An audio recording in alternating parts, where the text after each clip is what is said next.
Com os meus cumprimentos a todos, estamos iniciando mais uma edição do podcast do Gente que Fala.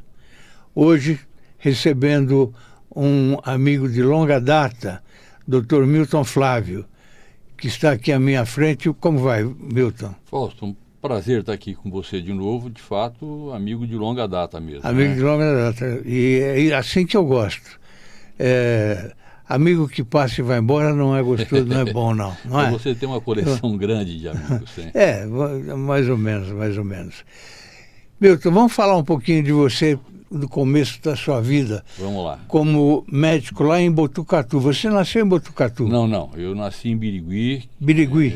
Uma cidade lá no noroeste. Sim, ali. Vivi a minha infância toda por lá, né? Saí de lá já terminando o colegial daquele tempo. Fui fazer cursinho em Ribeirão Preto, entrei em Botucatu e depois fiz a faculdade. Ou fazia lá. O colegial ou o científico naquela época, né? Eu fiz o científico e depois entrei na faculdade, cursei lá a minha faculdade toda, fiz lá a minha residência, virei professor da Faculdade de Medicina de Botucatu e só mais tarde acabei vindo para São Paulo, em 95, quando virei deputado. Mas começou a trabalhar então com quantos anos? Eu comecei a trabalhar cedo, Fausto. Se for contar de verdade mesmo, Sim. Eu tinha perto de 10 anos de idade. Né, lá com em 10 Birigui. anos. Era uma prática antiga. Naquele Sim. tempo não se considerava esse trabalho infantil Sim. como um trabalho inadequado. Sim. E os pais, sobretudo das famílias mais humildes, tinham a preocupação de dar aos filhos uma qualificação que lhe permitisse eventualmente uma facilidade, né, no aprimoramento, ou na conquista de espaços futuros. Sim. E a minha família tinha uma tradição de trabalhar em cartório. Então, quando cheguei com 10 anos de idade, eu acabei indo ser boy de cartório, né? Mas entrei no cartório com 10 anos e saí de lá para fazer cursinho em Ribeirão Preto. Sim. Foi um aprendizado bastante importante para mim, para a minha vida e para o desempenho que eu tive dali para frente. E você tem alguma fase que você gostaria de enaltecer nesse período? Não, eu acho que foi um aprendizado, Fausto, muito importante. Eu sempre tive, em relação a esse período, né, uma certa dúvida, né, porque de um certo lado, de uma certa maneira, eu perdi um pouco da minha infância, porque eu estudava de manhã e trabalhava da meio-dia até às 5 horas da tarde. Então, não tinha tempo para chamados folguedos, para as brincadeiras, sim. Né, que seguramente os que não trabalhavam da minha idade tinham. Mas, por outro lado, eu aprendi bastante, porque era um convívio com pessoas mais velhas, pessoas que tinham uma formação, geralmente advogados, né, e acabaram me ensinando, pelo menos, a trabalhar um pouco melhor com as palavras. Sim. Se fosse hoje, você faria a mesma coisa, o mesmo caminho? Talvez não. Não? Não. Eu acho que não, Fausto. Hoje eu preservaria, como preservei para os meus filhos, né, a infância, para que eles, de fato, pudessem aproveitar com as amizades, né, com as brincadeiras que são tão naturais, com a socialização que é tão importante, né? Socialização, os encontros, as disputas, mas eu talvez, não, com certeza não teria seguido o mesmo caminho. E você escolheu a medicina por quê? Não sei te dizer, Fausto. Na vocação verdade, mesmo? Eu tenho a impressão que sim. Não foi, embora eu tivesse uma tendência a trabalhar com as palavras, né, e, portanto, tendo trabalhado no cartório, eventualmente até pudesse pensar em seguir uma carreira de advogado, sim, me pareceu natural ir para a medicina. Não me lembro exatamente qual foi o fator que me levou a isso. Talvez o gosto de trabalhar com pessoas. Talvez seja mais... Você é um belíssimo orador. Todos os políticos comentam isso a seu respeito. Você fala muito bem, discursos, etc. Quando você resolveu ser secretário, você foi convidado, evidentemente, pelo prefeito de então. Isso. Foi secretário da Saúde. Quanto tempo durou isso? Durou muito pouco, Fausto. Eu fui secretário da Saúde, não chegou a 1 ano e meio, 1 ano e 4 meses. Na verdade, eu tive uma carreira muito rápida na Faculdade de Medicina.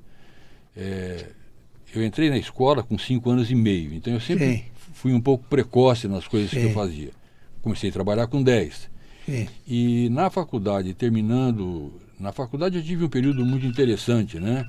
Que foi o período acadêmico em que eu tive uma atividade acadêmica muito forte. Ocupei quase todas as funções no centro acadêmico, Pirajá da Silva. Naquele tempo a faculdade começava em Botucatu, nós tivemos movimentos de greve para reivindicação de melhores verbas, ou de mais verbas, de mais equipamentos, num período difícil. Nós vimos a ditadura, portanto os movimentos eram reprimidos, e eu fui lá no centro acadêmico, secretário, vice-presidente, presidente, acabei sendo orador da minha turma, mas essa atividade muito importante, de um lado, me criou dificuldades, com a repressão, com a questão ideológica na época, e, por outro lado, me aproximou muito dos professores, pela liderança que eu tinha. E quando virei professor, eu acabei, em função disso, provavelmente, tendo oportunidades que os outros não tiveram. E ocupei cargos com muita precocidade na direção, na administração da minha faculdade. Eu fui o primeiro aluno que chegou a essa função, a direção ou a superintendência do Hospital das Clínicas da Faculdade de Medicina de Botucatu, bastante jovem. Tinha, na época, 30 e poucos anos, 37 talvez. E por que a escolha da urologia? Então, a urologia talvez tenha sido em função primeiro do gosto pessoal. Depois, porque eu tive nefrite quando criança, então eu tive um problema renal, tive uma irmã que teve cálculo, e é de fato uma especialidade interessante, porque ela tem uma clínica grande, ela tem alternativas, oferece múltiplas oportunidades para aquele que exerce essa atividade. É uma especialidade muito rica, e muito prazerosa, E eu me identifiquei, durante a faculdade com isso, gostava, da questão renal, não gostava tanto da área cirúrgica, embora fosse um bom cirurgião, mas, enfim, a urologia, talvez até por esse passado pessoal, acabou me atraindo e, de fato, eu tive muito sucesso como urologista, e isso sim foi muito importante para mim. E o primeiro consultório foi lá? Foi em Botucatu. Aliás, eu nunca tive consultório aqui em São Paulo. Mesmo no período em que eu fui deputado, eu mantive o consultório até o fim em Botucatu.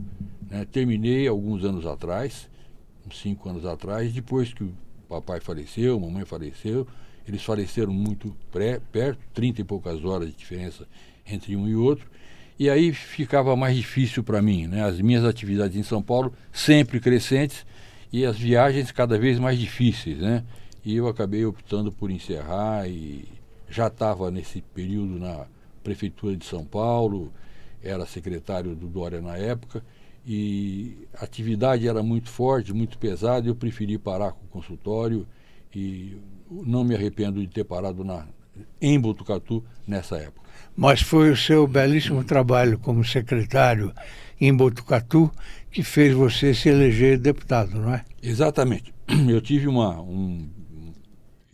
para você ter uma ideia, Fausto, até virar secretário de Botucatu, a essa época pelo menos, eu não tinha nenhuma vinculação partidária. Pelo contrário, até recentemente, até muito próximo disso, eu anulava meu voto, eu tinha uma certa indisposição com a política partidária. O prefeito à época de Botucatu, Jamil, era um PSDBista, muito ligado ao Covas, acabou me convencendo, eu acabei entrando no partido. Convidado, fui ser secretário e tive uma atividade, uma ação muito intensa e muito valorizada. E depois de 1 ano e pouco, de mandato, resolveram que eu poderia ser o candidato do partido a deputado. Botucatu não elegia à época deputado há 50 anos. Mas em função da minha atividade de deputado e da minha vida na faculdade, ex-diretor do Hospital das Clínicas, eu tinha já uma clínica na cidade de Botucatu também, tinha sido presidente do Rotary, enfim, eu tinha uma atividade importante na cidade, reconhecida, era uma pessoa muito querida. Para você ter uma ideia, Fausto, Botucatu não elegia deputado há 50 anos. Eu fui candidato, com 8 candidatos de Botucatu na mesma eleição. E eu tive 50% dos votos da cidade. Puxa vida.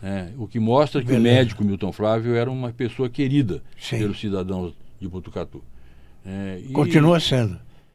Olha, o meu filho que mora lá disse que as pessoas ainda gostam de mim, o que é muito bom. O que é muito bom. Isso mesmo. Você, entre a medicina, a política e o ensino, você ficaria com o quê? Com o ensino. Com o ensino. Com o ensino. A coisa que mais me dava prazer era ensinar, era dar aula. Eu diria que talvez tenha sido a atividade mais prazerosa que eu tive. Gostava da medicina, gosto da medicina, não gosto tanto da política. Quando eu digo isso, as pessoas não acreditam, mas a política para mim foi muito mais um dever, uma sensação de que eu tinha amadurecido, tinha aprendido e tinha o que oferecer para a população de São Paulo em retribuição ao que eu tinha recebido do Estado, a minha formação. Como é que você lidava com o bastidor político? Porque a gente sabe que é um jogo de xadrez, né? Olha, Fausto, isso nunca me incomodou muito. Eu sempre fui muito transparente, que aliás foi um fato que talvez tenha marcado a minha atividade na política. Como a minha relação era transparente e eu nunca busquei nenhum tipo de vantagem pessoal, a minha relação era muito fluida com todos os deputados, parlamentares, partidos, e eu não tive dificuldade, nunca de um relacionamento com eles. O bastidor da política não me incomodava. O que me incomodava era a outra parte da política, a questão do rame-rame do dia a dia, dos interesses que eventualmente transitavam próximo da política. Essa coisa eu nunca gostei de fazer. Eu diria que essa foi a minha grande dificuldade na política. Eu sempre quis preservar a minha vida familiar, quis preservar a minha atividade profissional, e é muito difícil você conciliar família, profissão, medicina imagino. E a política. Imagino. E eu acho que isso trouxe para mim dificuldades, mas eu nunca quis abrir mão de fazer dessa maneira. Portanto, não posso reclamar quando isso, infelizmente, me trouxe prejuízos eventualmente eleitorais. E hoje você é assessor da presidência da FAPESP. Isso, está lá na presidência o Marco Antônio Zago, que eu diria que é um dos cientistas mais brilhantes que o país produziu. Eu brinco sempre com ele que ele é o biriguiense, porque ele também é de Birigui, mais ilustre que nós tivemos. E quando ele assumiu a presidência da FAPESP, eu tinha acabado de me demitir, pedi demissão da minha função de secretário da Prefeitura de São Paulo. E ele me convidou, eu achei uma oportunidade muito particular, muito especial, aceitei e estou lá até hoje, pouco mais de 6 anos. Então acabou colocando um pouquinho o pé no freio. No sentido da política, A FAPESP é uma entidade, Fausto, que... Aí você aí falando com eloquência. Naquele tempo eu brinco, que eu chamava o microfone de você, Era muito próximo de mim. Hoje nem tanto, hoje eu uso pouco a palavra. Eu tenho, às vezes, participado do Conselho Curador da Fundação Padre Anchieta, e lá eu mais ouço do que falo. E esses dias a Bebel esteve lá, ela representa a Assembleia no Conselho Curador neste momento, e eu disse, olha, quem me conheceu da Assembleia deve estranhar, o meu silêncio aqui. Eu sou mais silente do que falante aqui. Mas talvez eu tenha ficado mais crítico com o tempo. Eu até comentei com você, em alguns momentos eu achava que podia falar sobre tudo com uma certa fluidez, com uma certa competência, e hoje eu sou muito mais crítico, muito mais cuidadoso em expressar ou colocar a minha posição. Sobretudo quando, como no caso do Conselho Curador, represento uma entidade, né, uma instituição como a FAPESP, que, como eu dizia, orgulha muito São Paulo. É exemplar. Nessa gestão do Marco Antônio Zago vem tendo, eu diria, uma atividade, uma atuação ainda mais relevante, e a gente precisa ter cuidado quando fala em nome dela. Sim. Eu entendo que você, com toda essa atividade, mereceria mesmo estar hoje um pouquinho mais com o pé no freio, mas sem parar de trabalhar, né? A gente conversava agora há pouco aí no bastidor. Eu, por exemplo, não quero parar de trabalhar, vou trabalhar até onde der. Não como antes, né? Não com 12 horas por dia, nem nada disso, mas eu quero continuar trabalhando. Você falou da TV Cultura, o presidente hoje é o José Roberto Maluf. Isso, está terminando o seu mandato. Eu trabalhei na Cultura durante 3 anos, e eu peguei uma época brava lá, na época do Vladimir Herzog. Foi um período... Ele era funcionário, eu era editor-chefe da Cultura, e o Vladimir Herzog era editor do jornal do meio-dia. Do meio-dia, né? Meio-dia. Aí um dia ele chegou para mim e disse, olha, Fausto, eu vou mudar um pouquinho a minha vida, eu vou trabalhar na Visão. Na época, isso foi para a Visão.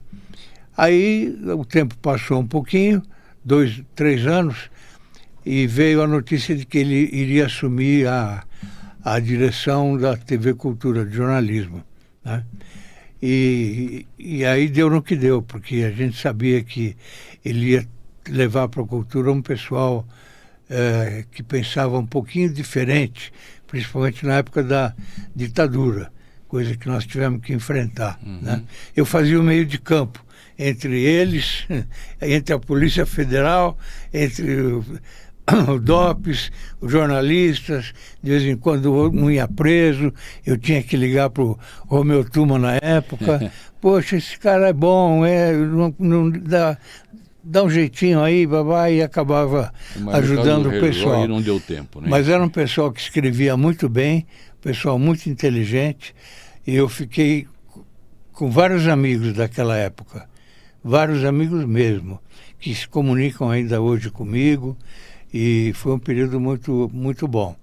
Hoje eu vejo a Cultura de vez em quando, mas a programação eu sei que é muito boa da Cultura, né? A TV Cultura, eu diria como a FAPESP, como as nossas universidades, são patrimônios, né, do povo paulista, né? Eu diria que elas não têm, embora dependam, todas elas, de uma participação orçamentária, né, financeira do governo, são instituições que pertencem ao povo de São Paulo, né? A população tem por essas instituições um carinho muito grande. Claro que é diferente, né? Quem gosta da cultura talvez nem saiba que existe uma FAPESP, né? Mais para o público para as quais essas instituições foram constituídas, eu diria que elas cumprem um papel exemplar, né? E merecem do povo paulista o respeito que tem. Se você for olhar para trás, qual é o projeto que você mais lembra e acha que foi o mais importante da sua vida?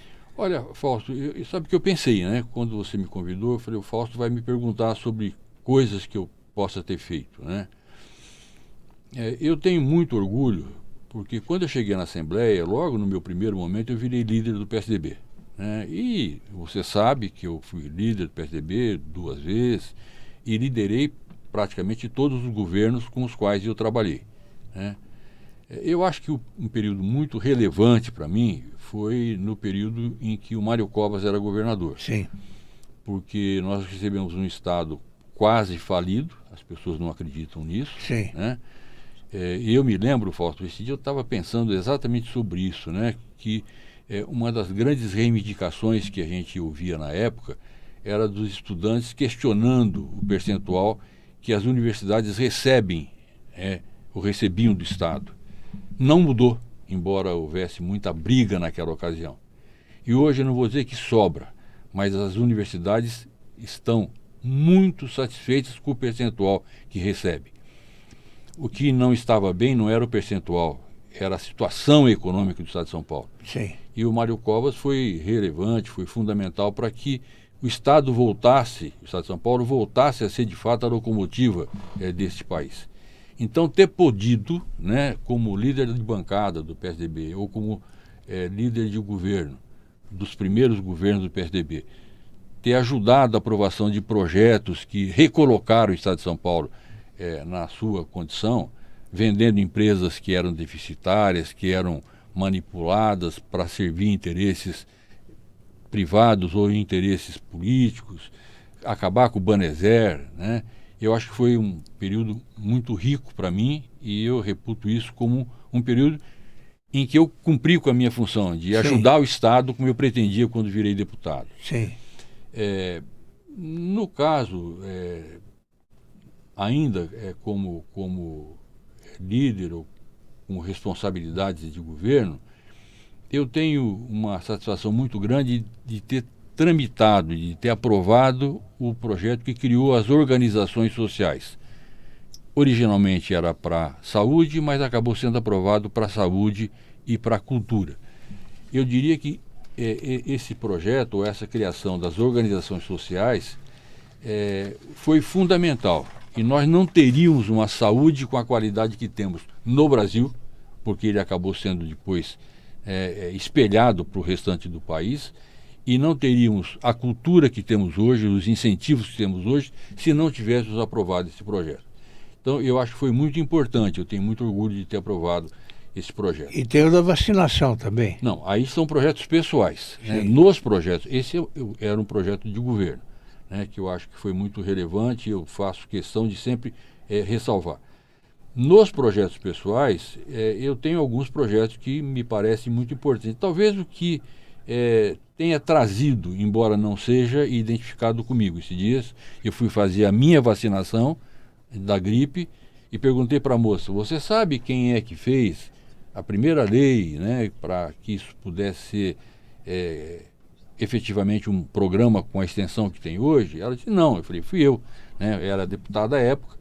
E eu me lembro que houve muita resistência do Covas, não porque o projeto não fosse bom ou porque a proposição não fosse adequada. É porque custava muito à época, nós tínhamos que importar a vacina da França.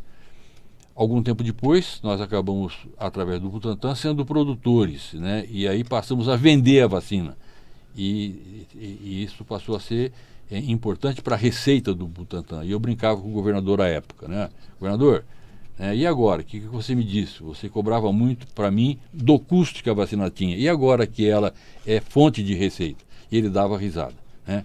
Mas eu acho que a aprovação desse projeto é uma marca que as pessoas não sabem, mas que eu tenho comigo como talvez o projeto mais relevante que eu tenha aprovado.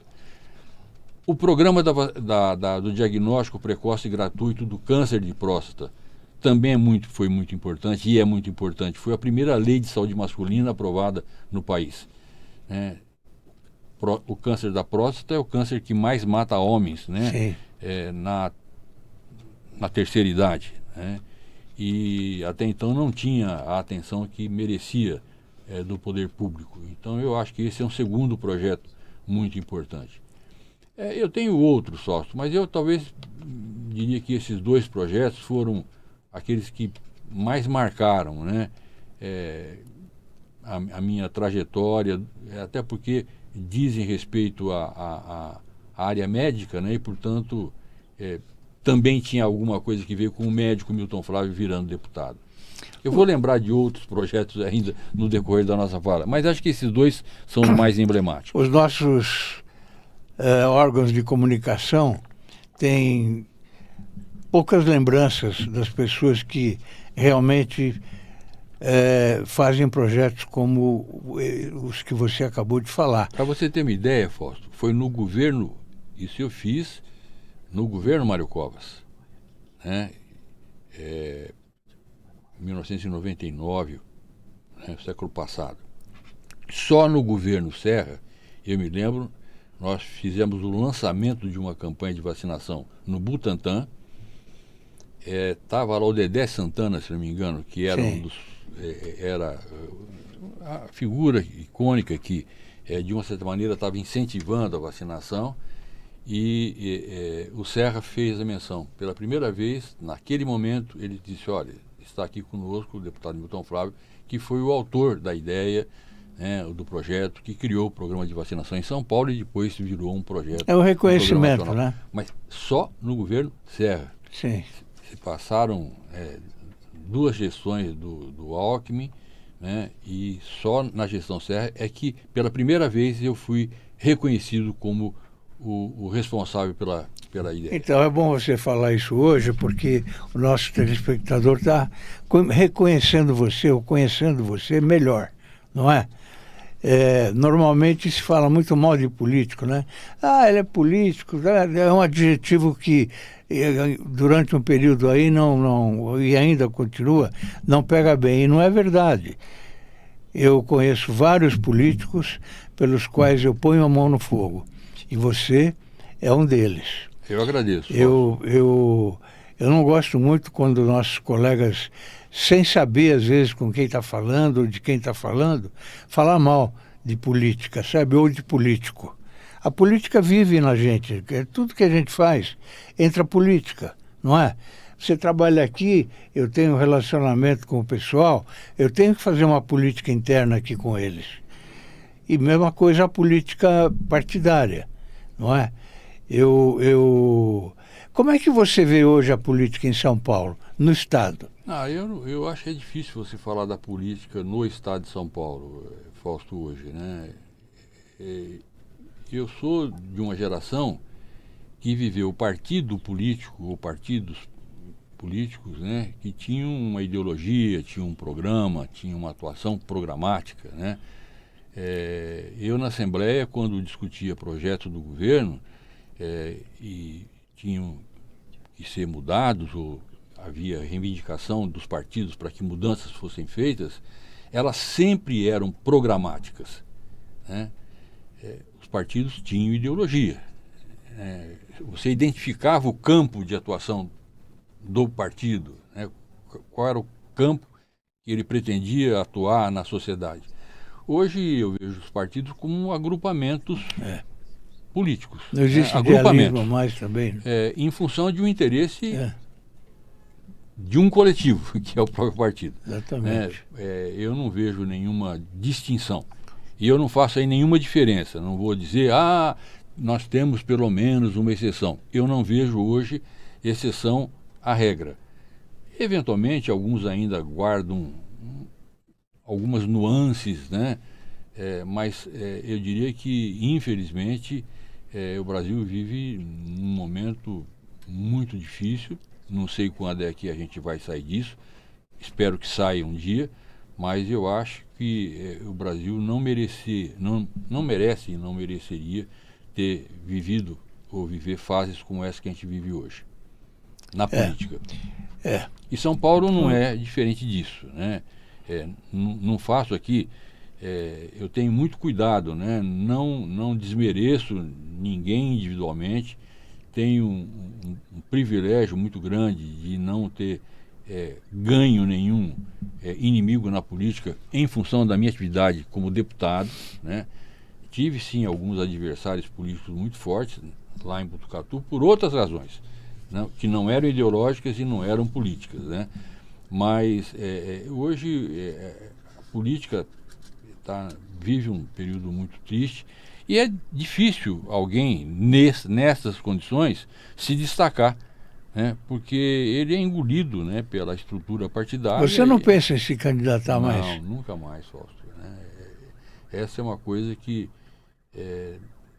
não há a menor hipótese, né, de que eu volte a participar da vida política do nosso país. Mas qual é o motivo principal? Primeiro, que eu acho que eu cumpri a minha missão. Segundo, que eu reconheço que se pude fazer alguma coisa, essa possibilidade está esgotada, né?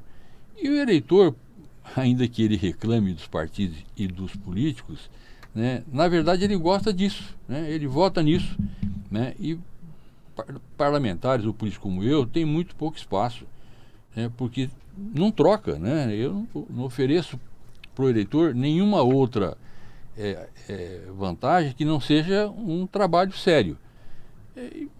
Lamento dizer isso, né? Hoje a atenção é maior para o fundo político. Vão atrás do fundo político, então fundo partidário. Né? E o eleitor, infelizmente, também não faz a sua triagem adequada. Se fizesse, nós não viveríamos essa polaridade que o país vive hoje.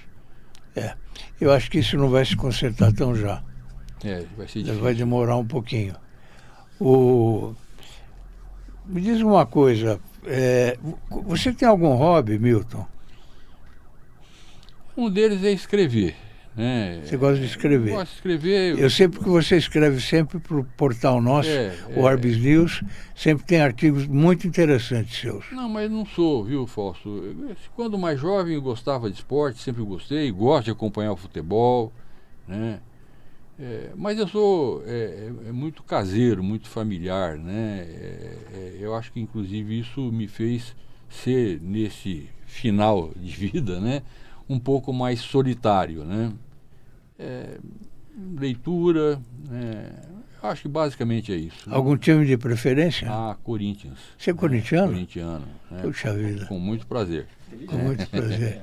Eu vou dizer para você que eu sou palmeirense. Eu imaginava. Mas a gente... mas nos damos bem, quer dizer, é isso que precisa acontecer. De fato, não é?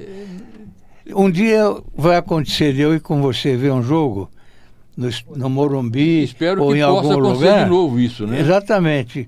Porque antigamente era assim. Eu lembro que eu ia com meu pai, do lado tinha um São Paulino, o corintiano, o santista, gostoso, né? não é? Não havia essa briga, essa raiva, né? Meu Deus do céu, hoje está um problema isso. Eu trabalhei um tempo na Federação Paulista de Futebol. Eu lembro. Ele foi na década de 80 e já havia começado esse... O futebol está muito violento, né? E já vem vindo, ele vem não crescendo. Hoje está violento demais. Você pode ver que a maioria dos times aqui de São Paulo, os elencos estão cuidando da área médica. O médico é que ele pode jogar ou ele não pode jogar, verdade. Não é? Uns falam que é por causa da grama sintética, outros falam que é por causa da grama normal, que tem muito buraco, e assim vai. Mas o jogo é muito violento. Eu acho que, na verdade, os dois têm razão, né? As lesões são de outra ordem, né? A grama, que seria o campo ideal, infelizmente, precisa de um tratamento que no Brasil não se dá, e aí os buracos, né, causam lesões. E a questão do gramado sintético também traz um problema sério por conta da rigidez do campo, né, que acaba também trazendo muitas lesões para as articulações. Mas, enfim, é o que nós temos hoje. A gente vê um pouquinho de maldade hoje em algumas determinadas jogadas, sabe? O cara vai na perna do adversário. Ele não vai na bola, ele vai na perna. Esquece a bola. Ou talvez nem tenham tanta intimidade com ela, né? Estou brincando, claro. Né? Exatamente. Tem que usar a força física mesmo. E me diz uma coisa, vamos aliviar um pouquinho a nossa conversa. O que é felicidade para você, Milton Flávio? Olha, neste momento, para mim, aliás, a vida inteira sempre foi a família. Sim. É um momento que eu acho que é inegociável, né? Acho que foi o grande presente que eu tive, que Deus me deu, foram os meus filhos, né? Que são a minha alegria e agora os netos. Um advogado que eu conheço, o Milton Flávio. Uma médica e um dentista, né? E acho que isso, né? Tá de bem com a vida, tá podendo realizar as coisas que você sonhou. Eu vou confessar, Fausto, eu acho que envelhecer não é fácil. Né? Não é fácil, né? Quando você teve uma vida muito rica, muita atividade, as restrições que você acaba tendo com a idade acabam incomodando um pouco. E são várias, né? Então, são várias, né? Eu diria, sem medo de errar, que era mais fácil no passado ser feliz. Porque Sim. você tinha mais saúde, mais oportunidades, coisa e tal. Mas, de qualquer maneira, eu vou reiterar, né? Acho que a minha grande fonte de alegria continua sendo a família. E os amigos, né? Eu também acho que a família é uma coisa absolutamente importante para todos nós, né? Vamos falar da cidade um pouquinho. A Cracolândia, o que você pensa sobre a Cracolândia, Milton? Então, Fausto, eu tentei ajudar, né, quando estava na prefeitura e mesmo depois disso, né, até num certo momento, tentando incluir a FAPESP como um órgão que permite, através das pesquisas consequentes, buscar um caminho. Não tive sucesso, né, não por nenhuma razão específica, mas dificuldades burocráticas acabaram não permitindo que isso acontecesse, né? Eu acho que a Cracolândia, o problema das drogas, é um problema mundial, né? E em alguns momentos você vê alguns países que parece que conseguiram reduzir pelo menos o problema, né? Amenizar. Amenizar. Com, eu diria, atitudes que talvez valham. Por exemplo, Portugal assumiu uma política de redução de risco, né? Oferecendo droga em quantidades limitadas, enfim, e aparentemente conseguiu, num certo momento, algum sucesso que me parece foi transitório. No Brasil, eu acho que é muito complexa a abordagem, não vejo que a gente tenha tido sucesso de maneira mais efetiva. Não acredito que o fim da Cracolândia no sentido físico, nós vamos agora tirar daqui. Eu acho que, na verdade, você dispersou o problema, né, e a população hoje, de maneira mais ampla, consegue se aproximar do problema, ouviu o problema se aproximar da sua casa, porque a Cracolândia, se ela não fica num lugar único, ela acaba se dispersando e ela acaba tendo micro Cracolândias distribuídas. Vários grupos, né? Vários grupos, né? É um problema difícil, porque ela envolve uma questão da saúde, ela envolve questões sociais, ela envolve questões policiais, né? Então, e é difícil você conseguir congregar seres tão distantes do ponto de vista de atuação num programa único, né? E essa coordenação não é muito fácil, Fausto, né? Há muita divergência de como abordar o problema, né? Então, eu acho que nós vamos conviver ainda muito tempo com isso, até porque as drogas, elas se multiplicam, né? Elas se modificam e a cada momento você está enfrentando um novo desafio nesse sentido. Isso aí também está acabando com o centro de São Paulo, né? Nos anos passados me lembro muito bem que eu ia passear na cidade, frequentar cinemas da cidade, Ipiranga, Marabá, Cine República e vários outros, e hoje a gente fica um pouquinho com medo de andar na cidade. Né? Você falou bem, né? Não é o centro da cidade. Né? Hoje, eu me recordo, não, mas eu convivo com isso. Eu teimo ainda em, às vezes, andar, eu esqueço do problema de São Paulo, e quando eu vou visitar meu filho, por exemplo, que morava perto de mim, ele não me deixava voltar a pé para casa. Dizia, pai, né, volta de táxi, eu vou te levar, às vezes quando eu não ia com o meu próprio carro. Hoje, infelizmente, Fausto, né, precisa de coragem, né? Em que momento da vida, você pega agora, recentemente, aquela professora, aquela jovem, 28 anos, Sim. que foi morta violentamente, à luz do dia, andando sozinha na rua. Meu Deus do céu, em que momento você tem segurança? Em que local você tem segurança? Né? Na cidade de São Paulo está muito difícil. Não é só o centro, infelizmente. Essa questão da segurança em São Paulo, as pessoas não andam mais sozinhas, preferem não andar mais sozinhas nas calçadas, como antes, levar o cachorro para passear.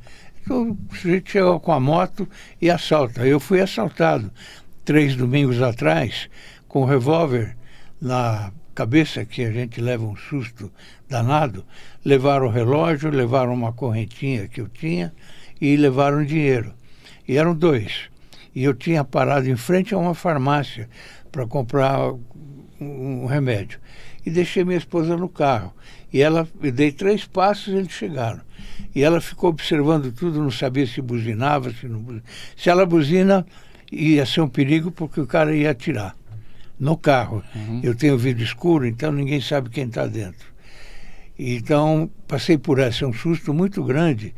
E eu acho que é uma coisa que hoje está fazendo muito mal para aqueles que moram, principalmente aqui em São Paulo. É verdade. Eu também fui assaltado já faz algum tempo, pela primeira e única vez, né? Me roubaram uma correntinha, coisa e tal. E foi desagradável porque eu acabei tendo uma reação que, para minha sorte, não resultou em nenhum tipo de violência. Foi tão instintivo que eu tentei correr, eu estava passando a pé, andando, próximo de uma entrada do metrô, e ele correu para dentro, correu na escadaria, e eu fui atrás. Que loucura! Ainda bem que ele correu mais do que eu, desapareceu, né? Mas se tivessem 2, eu podia ter sido aí atingido por um tiro, né? Então, e eles hoje trabalham com segmento, né? Então, exatamente. Uns roubam só joias, outros roubam celular. Eu estava com o celular no bolso. Então, e nunca estão sozinhos. Então, e a gente não sabe como é que a gente vai reagir, né? É melhor que a gente não reaja. Acho que é o ensinamento que fica. Eu estou vendo o Jânio Quadros aqui que saiu essa foto no nosso portal, Orbis News. Você lembra bem do Jânio Quadros? Lembro, até porque meu pai foi janista, né? Eu conheci o Jânio pessoalmente quando jovem, né? O meu também, eu ia na Praça da Sé com vassoura. Eu assisti alguns comícios do Jânio, gostava muito da maneira como ele falava, eu achava que era um belíssimo orador. Nunca entendi bem a cabeça dele, mas enfim, foi um político muito relevante à época. Então, Milton, a gente está com o Orbis News no ar já há 2 anos. E eu tenho 200 articulistas. Que bom. E todas as pessoas do mesmo nível que você. São pessoas ilustres, sabem o que falar, pessoas com conteúdo, né? E está indo muito bem o Orbis News.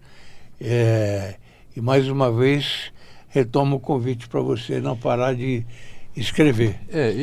Fausto, eu te disse isso já, né? Eu tenho escrito com menos frequência porque eu tenho sido um pouco mais crítico em relação às minhas possibilidades, né? No começo eu era mais prolixo, falava sobre tudo e achava que eventualmente tinha o que dizer. Mas com a nossa idade hoje podemos falar o que quiser, né, Vitor? Não é? A idade vai acontecer o quê? Nos isenta de erros que a gente possa cometer. Não é? É verdade.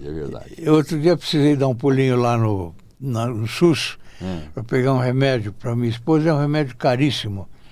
E eu fiquei na fila, etc. Quando eu cheguei no guichê, o cara falou para mim: quantos anos o senhor tem?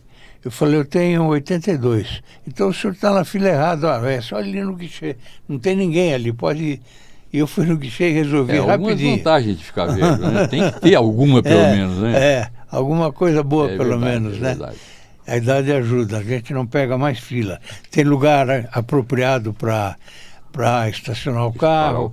E tem algumas paga metade aí. Do ingresso do cinema, né? Pode andar de graça no transporte público. Mas que a gente sente a idade, sente. Como você falou agora há pouco, sente. Mas olha, você fez uma carreira maravilhosa, né? Tanto na medicina, quanto na política, quanto no ensino. Eu tenho uma grande admiração por você. Eu agradeço, Fausto. E já havia dito isso para você algumas vezes. Você já falou do seu hobby, né? Já falei das coisas que gosto, né? Gostava de cozinhar, agora tenho cozinhado menos. Não, você não falou da cozinha. Não, eu tive como hobby no passado recente cozinhar, espero poder voltar, mas recentemente eu fugi um pouco da cozinha. Eu gostava de brincar na cozinha e era uma coisa boa para distrair. Música, você toca algum instrumento? Não, infelizmente eu tenho um ouvido péssimo, né? Não seria capaz, né, Tentei algumas vezes, mas infelizmente meu ouvido não ajuda.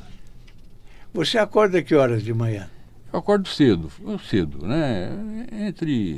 Por volta das 7 horas da manhã. Mas vai dormir meia-noite, por aí? Geralmente vou dormir um pouco mais tarde. Meia-noite. Um pouco mais tarde. 7 horas de sono tá bom, né?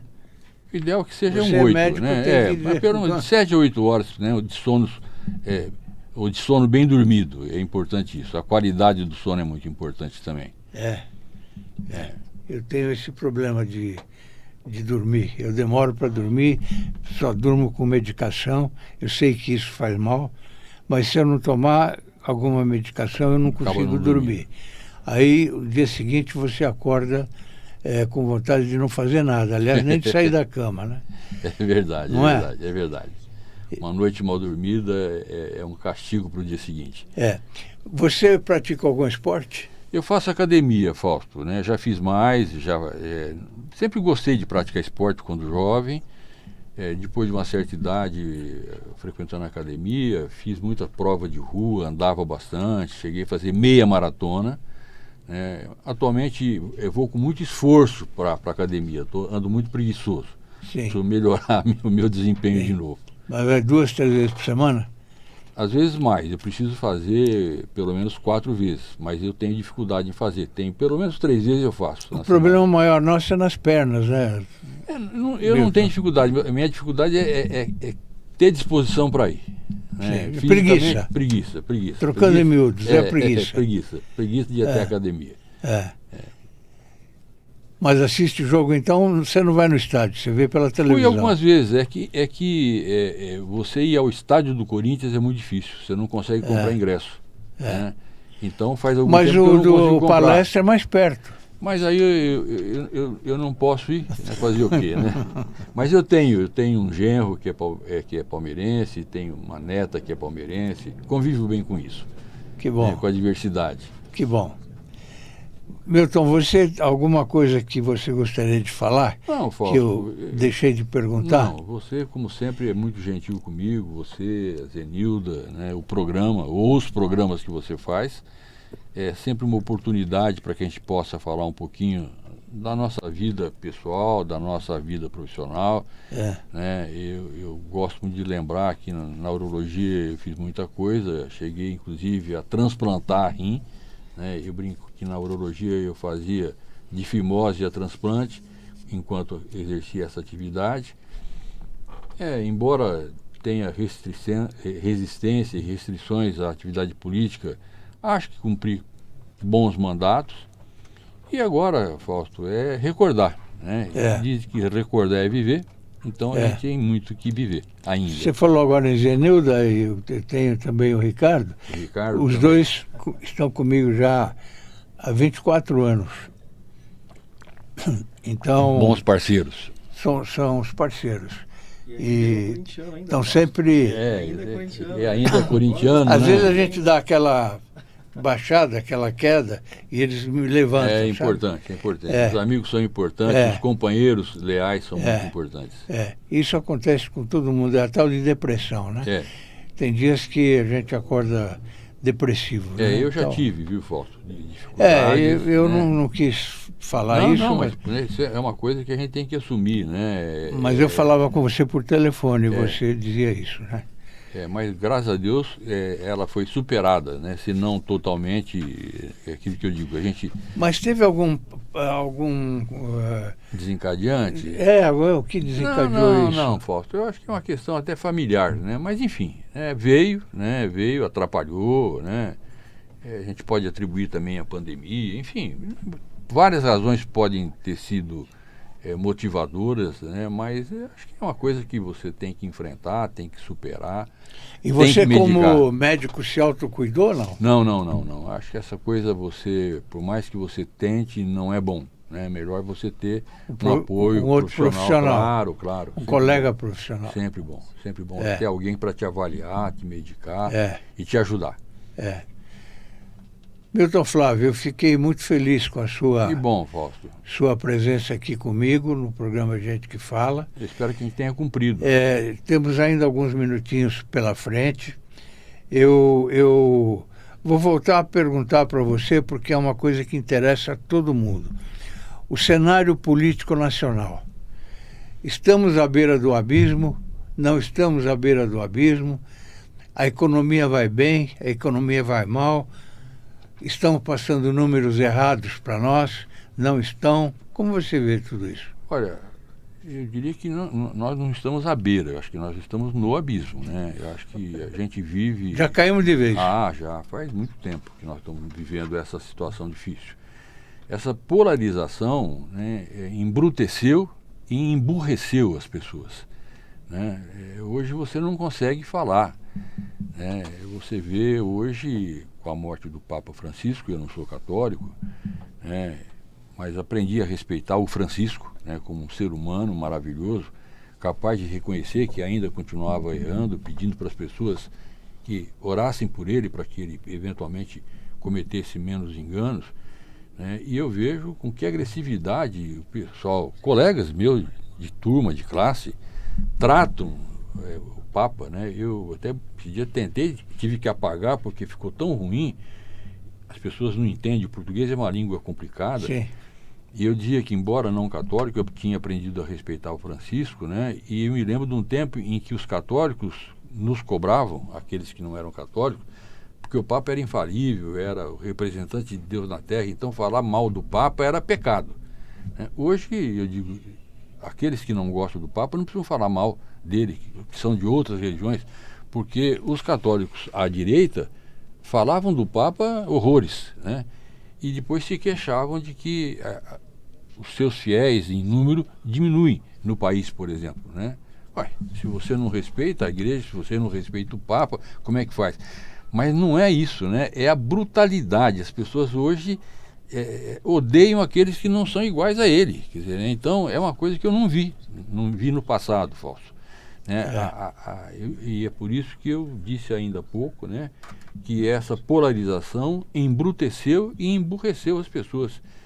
Então eu fico muito triste e fico preocupado com o futuro do nosso país. Diziam que depois da pandemia as pessoas iriam estar melhores.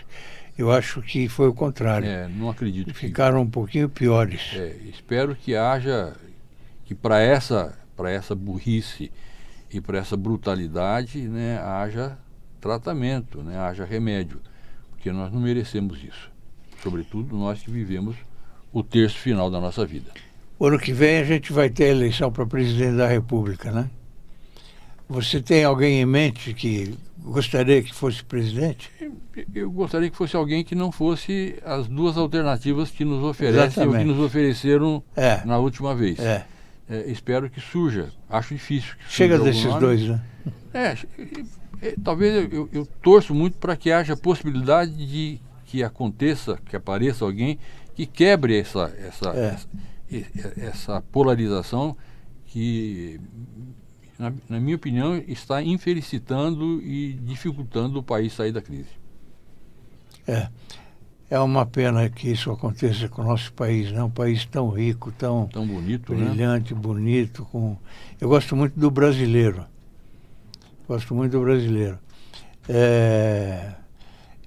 Engraçado, eu não vejo o brasileiro como uma pessoa violenta. Nunca vi, mas agora eu estou achando que o brasileiro está ficando violento, sabe? Não era assim. Não é saudosismo, não, mas não era assim. Você raramente via brigas aí como você vê hoje. Qualquer motivo, briga de trânsito, o cara mata... desce, o outro está armado, atira na cabeça. A pessoa acorda de manhã buzinando. Banalizaram isso, né? Infelizmente, Fausto, infelizmente. Mas a gente tem que levar a vida em frente. Vamos lá. Tocar o barco. É verdade. Escolher as pessoas certas. É uma pena que você não quer mais ser candidato a nada, porque você teria o meu voto. Mas vamos tocando o barco. Eu vou repetir o que eu disse agora há pouco, Milton Flávio. Fico feliz mesmo com a sua presença aqui conosco. Eu estou iniciando uma nova forma, né, do Gente que Fala.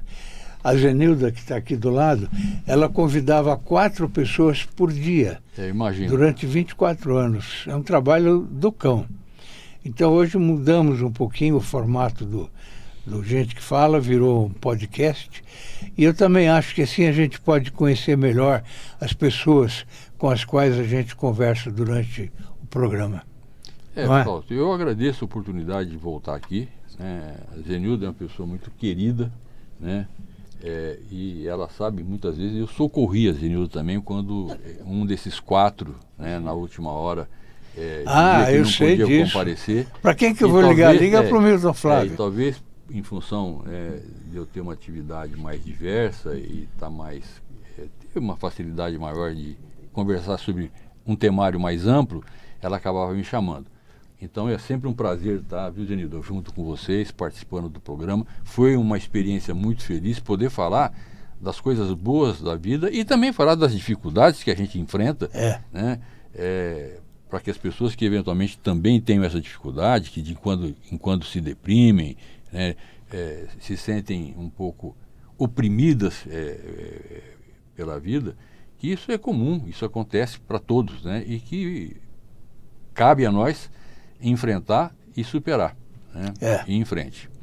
Eu tenho ouvido muito falar em depressão. Não se falava tanto em depressão, não é? Mas não acho que tenha aumentado, não, Fausto. É que hoje, com as mídias sociais, as coisas são mais faladas, né? Então, muita coisa que está acontecendo, olha, mas isso parece que aumentou. Não aumentou, é que a gente fala com mais facilidade das coisas e ouve mais, né? E, portanto, fica com a sensação de que elas estão acontecendo com maior frequência. E hoje a gente fala menos e escreve mais mensagens, né? É verdade. Então, Milton, dessa vez, para valer, muito obrigado pela sua presença. Eu que agradeço. Este programa vai ao ar pela TV aberta, canal 9 da NET, canal 8 da Vivo, vai pelo YouTube, vai pelo Instagram e também pelo Facebook. Então eu preciso avisar o pessoal, eu esqueci de falar, para dar um clique no vermelhinho, no sininho, quando aparece o sininho, que é para testar a audiência do nosso programa. Tá bom. Né? Tá bom? Tá bom. Muito obrigado pela presença, Fausto, viu? Foi um privilégio. Um grande abraço para você. Obrigado a todos vocês que nos acompanharam e amanhã tem mais. Obrigado.